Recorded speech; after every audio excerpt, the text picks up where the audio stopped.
911, this line's recorded. What's your emergency? Yes, I need an ambulance at 890 South Washington Street, Federal Ave. Okay, what's going on over there?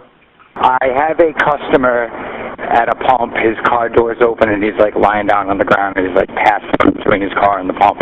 Okay, so he's unconscious right now. Do you know if he's breathing or anything? I have no idea if he's breathing or not. Another customer that was at the pump. Is he breathing? He's breathing, but he's like lying down on the ground like curled in a ball. Okay, just stay on the line with me when we're getting units going that way, okay? Respond to George's Shell. Currently on the line with a employee there. She's stating that there's a person at the pumps passed out. Ma'am, I actually have an officer there right now. I was going to say, yeah, I just saw him pull in as you were dispatching somebody. Come on, baby. Come on, man. Come on. What's your name? Come on, there you go. Hey, hey. Come on, baby. Hey, talk to me. Come on. I don't know if he's coming too. I don't know. There you go. There you go. Come on. Keep going. Keep going. Come on. Hey, there you go. Hey. Yes, come on, baby. How you going? There you go. There you go. No way. Keep going. Hey, how you doing? Say it. He just saved his life. He just saved his life. Saved his life. Definitely saved his life. I was really close by. I was right on Draper Ave, so I came right up Draper Ave. I was there within a couple, like 30 seconds, maybe even less. At that time, we had two different applications. The first one I gave him, you have to put together yourself. The second one is already pre-packaged. You just put it in their nose and deliver the Narcan. As far as what I was thinking, I know it may sound cliche, but your training just kind of takes over. Officer Ed Zimmer got there real quick too and helped out.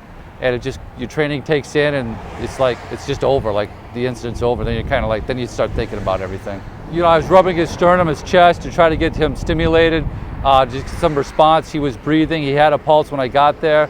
I was just talking to him, get him going, get him speaking. If he's talking, that means he's getting air. If he's getting air, that means his heart's going. So those are the things that kind of go through an officer's mind when they respond to these types of calls. You know, it's our job. I know, again, that sounds cliche, but it's just what we do. There's officers doing it right now. We're doing this interview. There's someone out there saving someone's life with Narcan.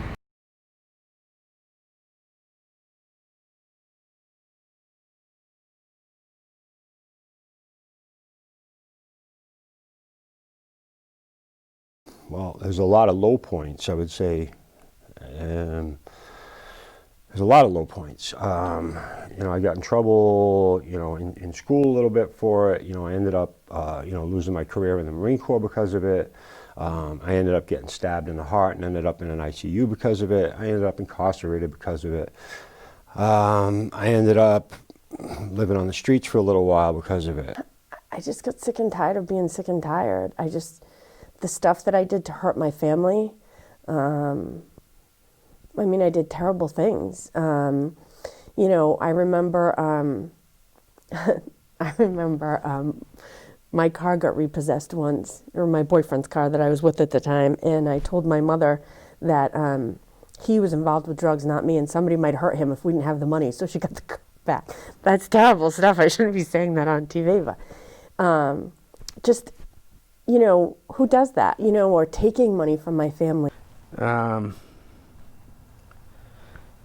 I could have, I mean, I could probably list off 50 times in my last few years using that were my low points, you know, but none of them were low enough, you know. So the last time I got high, the last time I chose to willingly, like, you know, use a minor mood-altering substance, I pawned off all my life possessions, coupled, you know, equal to about $50. Well, I got clean April 5th, 2017, and I would say that February 2017 was like rock bottom for me.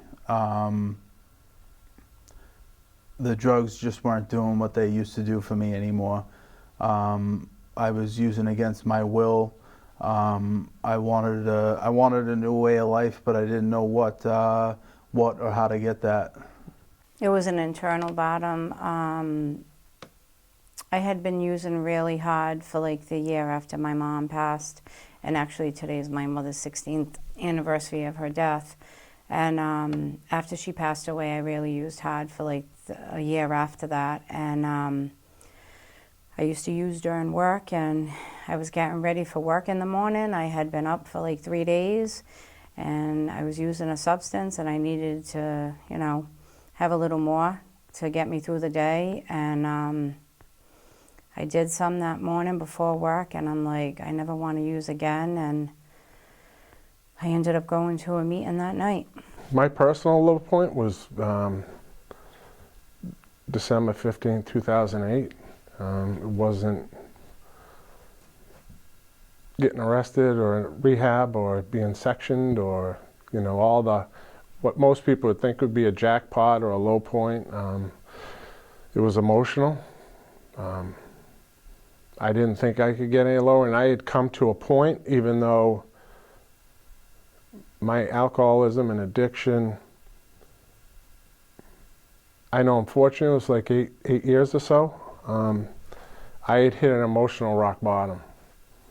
And I was in North Attleboro, Massachusetts. I had a nervous breakdown. I was crying.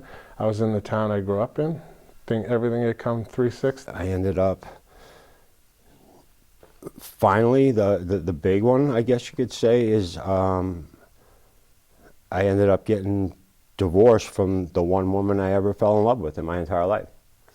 And that was the biggest one. That was the one that hurt the most. That was the one that sent me on the most direct path to like the end.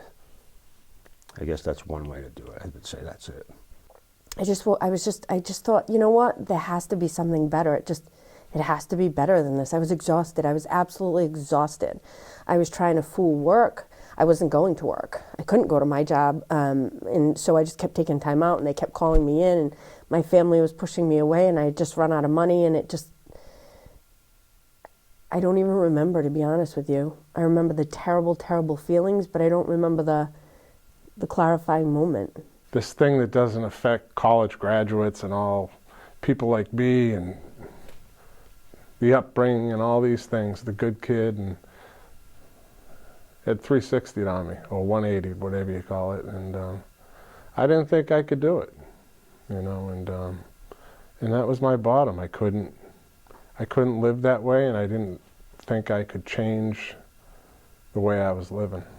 I lived in a duplex on this like split family with my grandmother, and you know, I got high, and the next thing I remember was being woke up by EMTs. You know, flashlights on my face. You know, asking what my social security number was, and like, and I just remember standing up, and my entire family was there. My grandmother, my aunt and uncle, and like, they were all crying, and like, I just remember being so angry.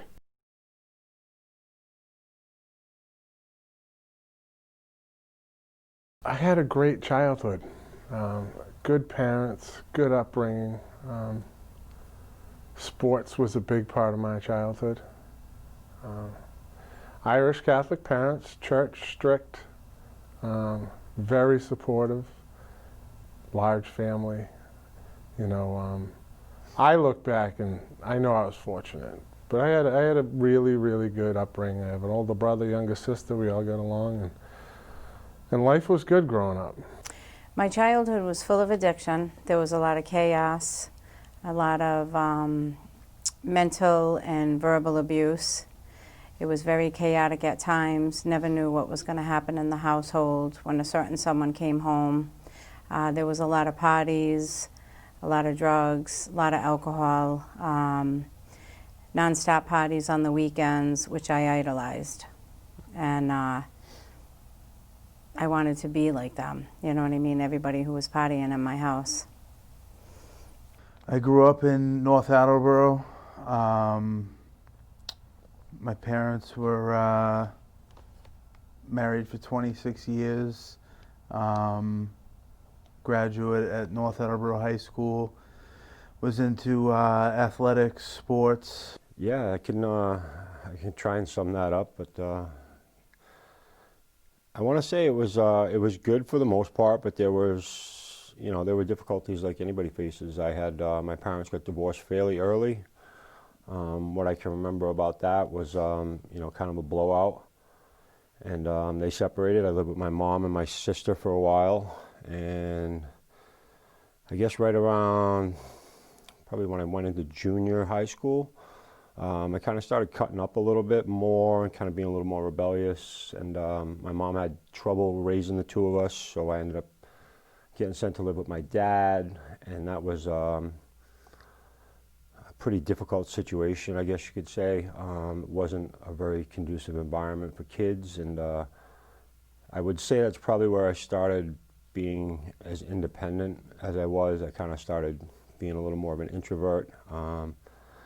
I didn't feel comfortable in that environment, but I didn't always do what I was supposed to either.